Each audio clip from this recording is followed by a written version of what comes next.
Partie 2 de mon vlog, c'est le marathon 2026. Bref, nous voilà au boulevard. Tout le monde était chaud, tout le monde attendait le grand départ.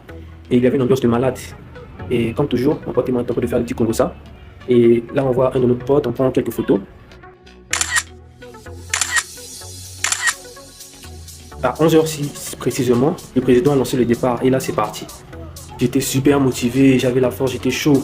Mais il faut comprendre un truc, mon objectif n'était pas de gagner ce marathon. Et avec quel cardio, moi je participe juste pour l'amour du sport, le sport collectif et tout. Comme chaque année je participe, cette année c'était déjà ma 3e édition. Donc voilà, en cours et arrivé à la corniche, j'avais encore beaucoup d'énergie, tellement d'énergie que j'ai commencé à accélérer. Mais après, aux environs de 4 km, on aperçoit déjà les champions qui redescendent. Ils ont pris une avance de 3 km je pense bien. Et nous, on devait encore continuer jusqu'à ma tour. Ça m'a un peu promis, mais bon, comme je n'étais pas là pour gagner, et je commençais à courir. Et là, la réalité commence à me rattraper. Je commençais déjà à être fatigué. J'avais l'impression de courir sur du sable. Et surtout, j'avais super soif. Et là, j'aperçois enfin un point d'eau.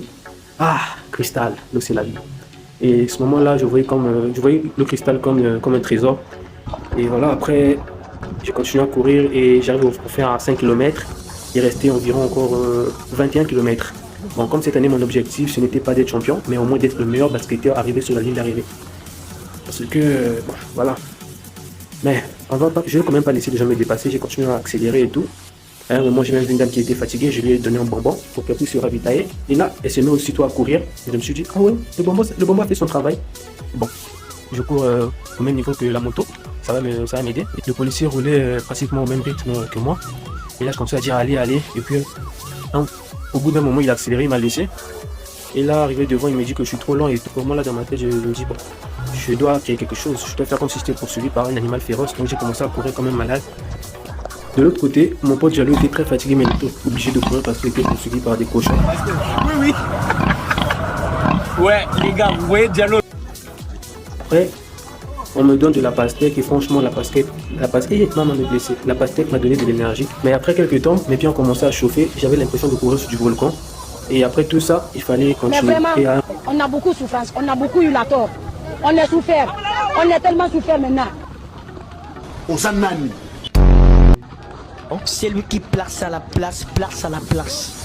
Et à un moment, donc, ma tête commençait même à faire un peu mal. J'avais l'impression de ne plus avancer. Comme si je courais sur place. Et là, j'aperçois Sakura. Je me demande, comment elle est passée devant moi? Donc, j'accélère et finalement, je la dépasse. À partir de là, je commençais vraiment à vouloir être devant un maximum de personnes parce qu'il y avait beaucoup d'athlètes venus de l'international. Et moi, je me dis comme un basketteur. À un moment, je commence à voir des gens marcher pieds nus, d'autres